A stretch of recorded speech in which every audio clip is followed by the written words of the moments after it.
ഓ നമസ്കാരം. എന്തുണ്ട് വിശേഷം? എല്ലാവർക്കും സുഖമല്ലേ? അപ്പോൾ ഞാൻ വന്നിട്ടുള്ളത് നിങ്ങളുടെ പേഴ്സണിൻ്റെ ലേറ്റ് നൈറ്റ് തോട്ട്സ് എന്തായിരിക്കും എന്ന് ചെക്ക് ചെയ്യാൻ വേണ്ടിയിട്ടാണ്. Late night thoughts of your person എന്താണെന്ന് ചെക്ക് ചെയ്യാൻ വേണ്ടിയിട്ടാണ് വന്നിട്ടുള്ളത്. അപ്പോൾ എല്ലാവരും ഒന്ന് പോസിറ്റീവായിട്ടിരിക്കുക. നിങ്ങളുടെ പേഴ്സണെ കുറിച്ച് ചിന്തിച്ചുകൊണ്ടിരിക്കുക. നിങ്ങളുടെ പേഴ്സൻ്റെ ഉള്ളിൽ എന്തെല്ലാമാണ് ഇപ്പോൾ നിങ്ങളെക്കുറിച്ചുള്ള ചിന്തകൾ, അതായത് ലേറ്റ് നൈറ്റിൽ നിങ്ങളുടെ പേഴ്സൺ നിങ്ങളെക്കുറിച്ച് എന്താണ് ചിന്തിച്ചിട്ടുള്ളത് നോക്കാം. ഇതൊരു കളക്റ്റീവ് റീഡിംഗ് ആണ്, ജനറൽ റീഡിംഗ് ആണ്, ടൈംലെസ് റീഡിംഗ് ആണ്, അതുപോലെ ജെൻഡർലെസ് റീഡിംഗ് ആണ്. എല്ലാവർക്കും ഒരുപോലെ റെസൊനേറ്റ് ആവത്തില്ല. അതുപോലെ ഇതൊരു ടൈംലെസ് റീഡിംഗ് ആയതുകൊണ്ട് തന്നെ നിങ്ങളെപ്പോൾ കാണുന്ന അപ്പം മുതൽ ഇത് വാലിഡ് ആയിരിക്കും. ഓക്കെ, അപ്പോൾ നമുക്ക് നോക്കാം late night thoughts of your person. ഒന്ന്, പേജ് ഓഫ് വോൺസിൻ്റെ എനർജിയാണ്. പേജ് ഓഫ് വോൺസ് നിങ്ങളെ വല്ലാതെ അഡ്മയർ ചെയ്യുന്നതായിട്ട് കാണുന്നുണ്ട്. നിങ്ങളെ വല്ലാതെ ആരാധിക്കുന്നു. എന്ത് റിസ്ക് എടുത്തിട്ടായാലും നിങ്ങളിലേക്ക് വരണം. അത്യാഹ്ലാദത്തോടുകൂടി നിങ്ങളെ നോക്കി നിൽക്കുന്ന ഒരാളായിട്ടാണ് കാണുന്നത്. നിങ്ങളിലേക്ക് വരണം. ഇനി എന്ത് റിസ്ക് എടുത്തിട്ട് നിങ്ങളിലേക്ക് വരണം. ഇനി ഒരു കാരണം കൊണ്ട് നിങ്ങളെ നഷ്ടപ്പെടുത്താൻ ആഗ്രഹിക്കുന്നില്ല എന്ന് വിചാരിക്കുന്ന ഒരാളായിട്ടാണ് നിങ്ങളുടെ പേഴ്സൺ ഇവിടെ കാണുന്നത്.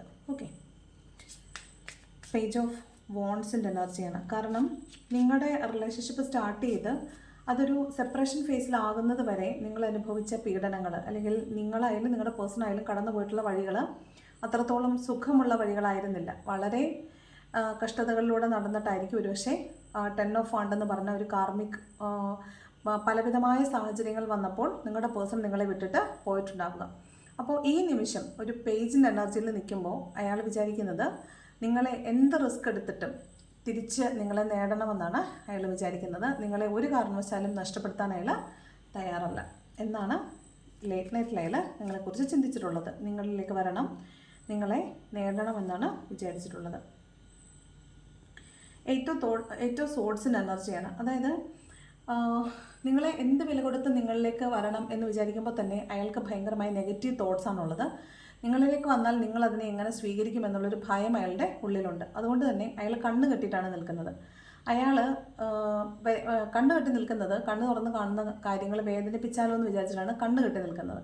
അപ്പോൾ ഇയാളുടെ ചിന്ത നിങ്ങൾ വേണ്ട എന്ന് പറഞ്ഞാൽ, നിങ്ങളുടെ അടുത്തേക്ക് വരുമ്പോൾ നിങ്ങൾ വേണ്ട എന്ന് പറഞ്ഞാൽ ചിലപ്പോൾ അയാൾക്കത് താങ്ങാൻ പറ്റുന്നുണ്ടാവത്തില്ല, അയാൾക്കത് സഹിക്കാൻ പറ്റില്ല. നിങ്ങൾ അനുഭവിച്ച വേദന വെച്ചിട്ടായിരിക്കും നിങ്ങൾ വേണ്ട, നോ എന്ന് പറയാൻ ഉദ്ദേശിക്കുന്നത്. ചിലപ്പോൾ നിങ്ങൾ നോ പറഞ്ഞാലോ എന്നയാൾ വല്ലാതെ ഭയപ്പെടുന്നതായിട്ട് കാണുന്നുണ്ട്. അതുപോലെ അയാൾ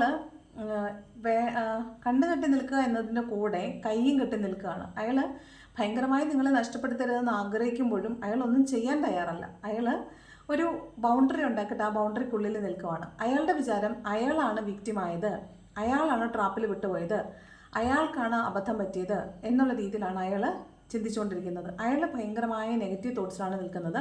ഇപ്പോൾ വന്നാലും നിങ്ങൾ എന്ത് പറയും എന്നൊരു ഭയം അയാളുടെ ഉള്ളിലുള്ളതായിട്ട് കാണുന്നുണ്ട്. ഓക്കെ, അടുത്ത കണ്ടു നോക്കാം. കിങ് ഓഫ് പെൻറ്റക്കിൾസിൻ്റെ എനർജിയാണ്. കിങ് ഓഫ് പെൻറ്റക്കിൾസ് അതായത് ഒരുപക്ഷെ അയാൾ ഒരു ഫിനാൻഷ്യൽ സ്ട്രഗിളിൽ പെട്ടിട്ടാണ് ചിലപ്പോൾ പോയിട്ടുള്ളതെങ്കിൽ അയാളിപ്പോൾ ഫിനാൻഷ്യലി സ്റ്റേബിളായിട്ട് കാണുന്നുണ്ട്. ഇനി അതല്ല, ഇമോഷണൽ ടർബുലൻസിലാണ് അയാൾ ഉണ്ടായിരുന്നതെങ്കിൽ അതിൽ നിന്നും മച്ച് ബെറ്റർ ആയിട്ടുള്ളൊരു സാഹചര്യത്തിലേക്ക് അയാൾ വന്നിട്ടുണ്ട്. അതുകൊണ്ടാണ് നിങ്ങളിലേക്ക് വരണമെന്ന് ആഗ്രഹിക്കുകയും എന്നാൽ അതേസമയം വന്നാൽ എന്താകുമെന്ന് ഭയപ്പെടുകയും ചെയ്യുന്നത്. അയാളുടെ ഇമോഷണൽ ആ ഇൻസ്റ്റെബിലിറ്റി എന്ന് പറയുന്ന സാധനം, അൺസ്റ്റേബിൾ ആയിരുന്ന ആ ഒരു സാഹചര്യമൊക്കെ മാറിയിട്ട് അയാൾ കുറച്ചും കൂടെ സ്റ്റേബിൾ ആയിട്ടുള്ളതായിട്ട് കാണുന്നുണ്ട്. ഇമോഷണലി സ്റ്റേബിളായിട്ട് കുറച്ചുകൂടെ ഗ്രൗണ്ടഡ് ആയിട്ട് നിൽക്കുന്നതായിട്ട് കാണുന്നുണ്ട്. പക്ഷേ അയാൾ ഹാങ്ഡ് മാൻ്റെ എനർജിയിലാണ്. അയാൾ ഓവർ തിങ്ക് ചെയ്യുന്നുണ്ട്. അതുതന്നെയാണ് 8 ഓഫ് സോഡ്സിലും പറയുന്നത്. അയാൾ ഓവർ തിങ്ക് ചെയ്യുന്നു, നെഗറ്റീവ് തോട്ട്സിലാണുള്ളതെന്നാണ്. അയാൾ ഇപ്പോൾ കാണുന്നൊരു പെർസ്പെക്റ്റീവിൽ നിന്നുകൊണ്ട് നോക്കിയിട്ട് അയാൾക്ക് ഒരു എത്തും പിടിയും കിട്ടാത്തത് കൊണ്ട് അയാൾ ഓവർ തിങ്ക് ചെയ്യുന്നു. ഒരു തീരുമാനം എടുക്കാനാവാതെ അതിനെ പിന്നത്തേക്ക് മാറ്റി വയ്ക്കുന്നു എന്നാണ് കാണുന്നത്. Hanged മാൻ്റെ energy. ഓക്കെ, അടുത്തത് 6 ഓഫ് സോഡ്സിൻ്റെ എനർജിയാണ്. അപ്പോൾ ഒരു ചിന്തയിൽ അയാൾക്ക് നിങ്ങളുടെ അടുത്തേക്ക് വരണം, എന്ത് വില കൊടുത്ത് നിങ്ങളെ നേടണം, ഇനി എന്ത് റിസ്ക് എടുക്കാനും തയ്യാറാണ് എന്ന് വിചാരിക്കും. നിങ്ങൾ വന്നാൽ സ്വീകരിക്കുമോ, അയാൾ വന്നാൽ നിങ്ങൾ സ്വീകരിക്കുമോ എന്ന ഭയം അയാളുടെ ഉള്ളിലുണ്ട്. അതുപോലെ പണ്ടുണ്ടായിരുന്ന ഇമോഷണൽ അൺസ്റ്റേബിൾ അല്ലെങ്കിൽ ഇൻസ്റ്റെബിലിറ്റി എന്ന് പറയുന്ന സംഭവം മാറി കുറച്ചൊക്കെ ഒന്ന് സ്റ്റേബിൾ ആയിട്ടുണ്ട്. പക്ഷേ അയാൾക്ക് ഭയമാണ്, അല്ലെങ്കിൽ അയാൾ ഓവർ തിങ്ക് ചെയ്യുന്നതിൻ്റെ ഫലമായിട്ട് അയാൾക്ക് മാനസികമായിട്ട് ഒരു തീരുമാനത്തിലെത്താനായിട്ട് സാധിക്കുന്നില്ല. അപ്പോൾ അയാൾ തൽക്കാലത്തേക്കൊന്ന് മാറി നിൽക്കാൻ ശ്രമിച്ചു. അതിൻ്റെ ഫലമായിട്ടാണ് നിങ്ങൾ തമ്മിലുള്ള സെപ്പറേഷൻ ഫേസ് വന്നതെന്നാണ് കാണുന്നത്. അപ്പോൾ അവിടെയും ഒരു 6 ഓഫ് സോഡ്സിൻ്റെ എനർജിയാണ്. അയാളുടെ ദുഃഖങ്ങളോടും ദുരിതങ്ങളോടും കൂടിയാണ് അയാൾ അന്ന് നേരത്തെ നിങ്ങളുടെ സെപ്പറേഷൻ ഫേസ് സ്റ്റാർട്ട് ചെയ്യുന്ന സമയത്ത് നിങ്ങൾ ഇന്ന് മാറിപ്പോയിട്ടുള്ളത്. അപ്പോൾ അവിടെയാണ് ചിലപ്പോൾ അയാൾ ഇന്ന് ഇപ്പോൾ കുറച്ചും കൂടെ സ്റ്റേബിൾ ആയിട്ടുള്ളത്. അയാളുടെ ഇമോഷൻസ് കുറച്ചും കൂടെ സ്റ്റേബിൾ ആയിട്ടുള്ളതായിട്ട് കാണുന്നത്. അയാൾ കുറച്ചും കൂടെയൊക്കെ ഒരു കംഫർട്ടബിൾ സോണിലേക്ക് വന്നിട്ടുണ്ട്. പക്ഷേ ഇമോഷണലി നിങ്ങളുമായിട്ട് അയാൾ നിങ്ങളുടെ എനർജി ഇപ്പോൾ എന്താണെന്ന് അയാൾക്ക് മനസ്സിലാവുന്നില്ല. അയാൾ വല്ലാത്തൊരു കൺഫ്യൂസ്ഡ് സ്റ്റേറ്റിലാണുള്ളത്. ഒരു ഹാങ്ഡ് മാൻ്റെ എനർജിയിലാണ് അയാളിപ്പോൾ ഉള്ളത്. അയാൾക്ക് ഒരു തീരുമാനം എടുക്കാൻ സാധിക്കുന്നില്ല. അയാൾക്ക് അയാളുടെ ചിന്തകൾ തെറ്റിപ്പോകുന്നുണ്ടോ എന്നൊരു ഭയം കൊണ്ട് വീണ്ടും വീണ്ടും ചിന്തിക്കുകയും ഒരു തീരുമാനം എടുത്തിട്ട് ആ തീരുമാനം നടപ്പിലാക്കാതെ അടുത്ത തീരുമാനം അങ്ങനെ തീരുമാനങ്ങൾ എടുക്കുകയും നടപ്പിലാക്കാതെ വരികയും അങ്ങനെ തീരുമാനങ്ങളെ പിന്നത്തേക്ക് മാറ്റിവെക്കുകയും ചെയ്യുന്നതായിട്ടാണ് കാണുന്നത്. 3 ഓഫ് കപ്സിൻ്റെ എനർജി ഉണ്ട്. തീർച്ചയായിട്ടും ഒരു തേർഡ് പാർട്ടി സിറ്റുവേഷൻ ഉള്ളതായിട്ട് കാണുന്നുണ്ട്. അത് നമ്മൾ പേജ് ഓഫ് വോൺസിൻ്റെ എനർജിയിൽ നമ്മൾ കണ്ടതാണ്. കാരണം വോണ്ട് എനർജിയിൽ പോകുന്ന വഴിക്ക് തീർച്ചയായിട്ടും നമുക്കറിയാം അവിടെ 5 ഓഫ് വാണ്ടും 7 ഓഫ് വാണ്ടൊക്കെ വരുമ്പോൾ നമുക്കറിയാം തേർഡ് പാർട്ടി സിറ്റുവേഷൻ ഉണ്ട് എന്നുള്ളത്. അപ്പോൾ ഇവിടെ ഒരു 3 ഓഫ് കപ്സിൻ്റെ എനർജിയാണ് കാണിക്കുന്നത്. അവിടെ ഒരു തേർഡ് പാർട്ടി സിറ്റുവേഷൻ ഉണ്ട് എന്നാണ് കാണിക്കുന്നത്. ഒരു തേർഡ് പാർട്ടി സിറ്റുവേഷനിലേക്ക് ആയിരിക്കാം ഒരുപക്ഷെ അയാൾ പോയത്. ഫിനാൻഷ്യൽ പ്രശ്നങ്ങളും അയാൾക്കുണ്ടായിരുന്നിരിക്കാം എന്നാണ് കാണുന്നത്. അടുത്തത് മജീഷ്യൻ്റെ കാർഡാണ്. അയാൾ വല്ലാതെ പ്രാർത്ഥിക്കുന്നുണ്ട് ഈ പ്രശ്നമൊക്കെ ഒന്ന് സോൾവ് ആയി എല്ലാം ഒന്ന് ബാക്ക് ടു നോർമൽ ആകാൻ വേണ്ടിയിട്ട്. അത് മാനിഫെസ്റ്റ് ചെയ്യുന്നുണ്ടാവും അയാൾ. തൻ്റെ കയ്യിലുള്ള എല്ലാ റിസോഴ്സുകളും വെച്ചിട്ട് നിങ്ങളിലേക്ക് വരണമെന്ന് ആഗ്രഹിക്കുകയും നിങ്ങളിലേക്ക് വരാൻ വേണ്ടിയിട്ടുള്ള കഠിനമായ ശ്രമങ്ങൾ നടത്തുകയും ചെയ്യുന്നുണ്ടായിരിക്കും. പക്ഷേ അതൊന്നും ഫലവത്താവുന്നില്ല എന്നാണ് കാണുന്നത്. അയാൾ പക്ഷേ നന്നായിട്ട് മാനിഫെസ്റ്റ് ചെയ്യുന്നതായിട്ട് കാണുന്നുണ്ട്. 5 ഓഫ് കപ്സിൻ്റെ എനർജിയാണ്. 5 ഓഫ് കപ്സ് എന്ന് പറയുമ്പോൾ അയാൾക്ക് കടുത്ത നിരാശയുണ്ട് സംഭവിച്ചു പോയതിനെ ഓർത്തിട്ട്. ചിലപ്പോൾ അയാളുടെ കയ്യിലെ കുറ്റം കൊണ്ടായിരിക്കും പോയത് എങ്കിൽ പോലും അയാൾ അത് അംഗീകരിക്കാൻ തയ്യാറില്ല. അതാണ് 8 ഓഫ് സോഡ്സിൽ പറഞ്ഞത്. അയാൾ വിക്റ്റിമായി എന്നുള്ളതാണ് അയാൾ വിചാരിക്കുന്നത്. അയാൾ വിക്റ്റിമായി, അയാൾ ട്രാപ്ഡായി എന്നാണ് അയാൾ വിചാരിക്കുന്നതെങ്കിൽ പോലും അയാൾക്ക് നഷ്ടപ്പെട്ടതിനെ ഓർത്ത് കടുത്ത നിരാശയും ദുഃഖവും ഉള്ളതായിട്ട് തോന്നുന്നുണ്ട്. നഷ്ടപ്പെടുത്തിയല്ലോ എന്നോർക്കുമ്പോൾ അയാൾക്ക് റിഗ്രറ്റ് തോന്നുന്നുണ്ട്, കുറ്റബോധം തോന്നിയതായിട്ട് കാണുന്നുണ്ട്. അതാണ് 5 ഓഫ് കപ്സ് നമ്മളോട് പറയുന്നത്. കടുത്ത നിരാശയിലൂടെ തന്നെ ആയിരിക്കണം ഇയാളും ഈ കാലങ്ങളിലൊക്കെ കടന്നു പോയിട്ടുള്ളത്. ഇപ്പോൾ ഒരു പുതിയ തുടക്കം വേണമെന്ന് അയാൾ ആഗ്രഹിക്കുന്നുണ്ട്. ഏസ് ഓഫ് വോൺസിൻ്റെ എനർജിയാണ്. ഒരു പുതിയ തുടക്കം വേണമെന്ന് അയാളിപ്പോൾ ആഗ്രഹിക്കുന്നതായിട്ട് കാണുന്നുണ്ട്. 10 ഓഫ് സോഡ്സിൻ്റെ എനർജിയാണ്. പറ്റിപ്പോയത് അബദ്ധമായി പോയി, ചതിക്കപ്പെട്ടു, നഷ്ടപ്പെട്ടു പോയപ്പോഴാണ് അയാൾക്ക് ഉണ്ടായിരുന്ന കാലത്ത് അതിൻ്റെ മൂല്യം എന്തായിരുന്നു എന്ന് അയാൾക്ക് മനസ്സിലാവുന്നത്. അപ്പോൾ അയാൾ അതിനെക്കുറിച്ച് കൂടുതലായി ചിന്തിക്കുന്നുണ്ട്. നിങ്ങളിലേക്ക് തിരിച്ചു വരണമെന്ന് അയാൾ ആഗ്രഹിക്കുന്നുണ്ട്. 10 ഓഫ് സോഡിൻ്റെ എനർജിയാണ്. വീണ് കിടക്കുന്നതാണ്.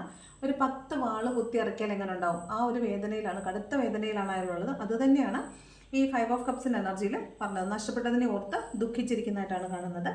ഈ 10 വാളെന്നൊക്കെ പറഞ്ഞാൽ ചിലപ്പോൾ അയാളിപ്പോൾ ഏത് സാഹചര്യത്തിലാണോ ഉള്ളത് അവിടെയും ഒരുപക്ഷെ അയാൾക്ക് ചതി പറ്റിയിട്ടുണ്ടാകാൻ സാധ്യതയുണ്ട്. അയാളെ ബാക്ക് സ്റ്റാബ് ചെയ്യുക, പിന്നിൽ നിന്ന് കുത്തുകയോ അല്ലെങ്കിൽ അയാൾക്ക് പോയ സ്ഥലത്ത് സേഫ് അല്ല അല്ലെങ്കിൽ കംഫർട്ടബിൾ അല്ലാന്ന് തോന്നുമോ, അയാളവിടെ വീണ് കിടക്കുകയോ അയാൾക്ക് അവിടെ പ്രതീക്ഷിച്ച രീതിയിലുള്ള പരിഗണന കിട്ടാതിരിക്കുകയോ അങ്ങനെ കടുത്ത വേദനയിൽ അയാളുള്ളതായിട്ടാണ് കാണുന്നത്. നഷ്ടപ്പെട്ടതിനെ ഓർത്ത് വേദനിക്കുന്നതായിട്ടും ഇപ്പോഴുള്ള സാഹചര്യത്തിൽ അസംതൃപ്തി ഉള്ളതായിട്ടും വേദനിക്കുന്നതായിട്ടും കാണുന്നുണ്ട്. നിങ്ങൾ നഷ്ടപ്പെട്ടത് ഓർത്തും ഒക്കെ അയാൾ വേദനിക്കുന്നതായിട്ട് കാണുന്നുണ്ട്. ഏസ് ഓഫ് കപ്സിൻ്റെ എനർജിയാണ് ബോട്ടം ഓഫ് ദ ഡെക്കിൽ വരുന്നത്. അപ്പോൾ തീർച്ചയായിട്ടും ഒരു റീയൂണിയൻ പോസിബിലിറ്റിയാണ്, അല്ലെങ്കിൽ നിങ്ങളിലേക്ക് വരണം എന്ന് വിചാരിക്കുന്നുണ്ട്. ഒരു പുതിയ ഇമോഷണൽ എമർജൻസി, ഒരു പുതിയ വൈകാരികമായ ഒരു ഉണർവ് നിങ്ങളോട് അദ്ദേഹത്തിന് തോന്നുന്നുണ്ട്. അയാൾക്ക് തോന്നുന്നുണ്ട് ഒരു പ്രത്യേക സ്നേഹം. വീണ്ടും നിങ്ങളെക്കുറിച്ച് ഓർക്കുമ്പോൾ അയാൾക്ക് സന്തോഷം തോന്നുന്നുണ്ട്. നിങ്ങളെക്കുറിച്ച് ഓർക്കുമ്പോൾ അയാൾക്ക് നഷ്ടപ്പെട്ടത് എന്തൊക്കെയാണെന്ന് മനസ്സിലാവുന്നുണ്ട്. നിങ്ങളെ മിസ് ചെയ്യുന്നുണ്ട്. നിങ്ങളുടെ അടുത്തേക്ക് വരണമെന്ന് വിചാരിക്കുന്നുണ്ട്. ഒരുപക്ഷെ നിങ്ങളുടെ സെപ്പറേഷൻ ഫേസിലായിരിക്കും ഈ പറഞ്ഞ പേഴ്സണും വളരെയധികം സ്പിരിച്വലായിട്ട് ഗ്രോ ചെയ്തിട്ടുള്ളത്. നിങ്ങൾ രണ്ടുപേരും ഈ റീഡിംഗ് അനുസരിച്ച് നോക്കുകയാണെങ്കിൽ രണ്ടുപേരും ഒരുപോലെ ദുഃഖിതരായിട്ടാണ് കാണുന്നത്.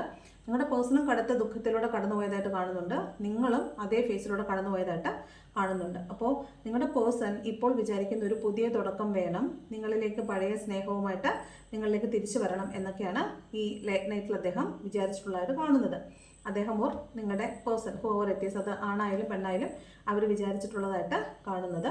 അപ്പോൾ അവർക്ക് നിങ്ങളിലേക്ക് തിരിച്ചു വരണമെന്ന് അതിയായ ആഗ്രഹമുള്ളതായിട്ട് കാണുന്നുണ്ട്. ഓക്കെ, അപ്പോൾ നിങ്ങൾക്ക് ഈ എനർജി നിങ്ങളിലേക്ക് വേണം എന്നുണ്ടെങ്കിൽ നിങ്ങളത് ക്ലെയിം ചെയ്യുക.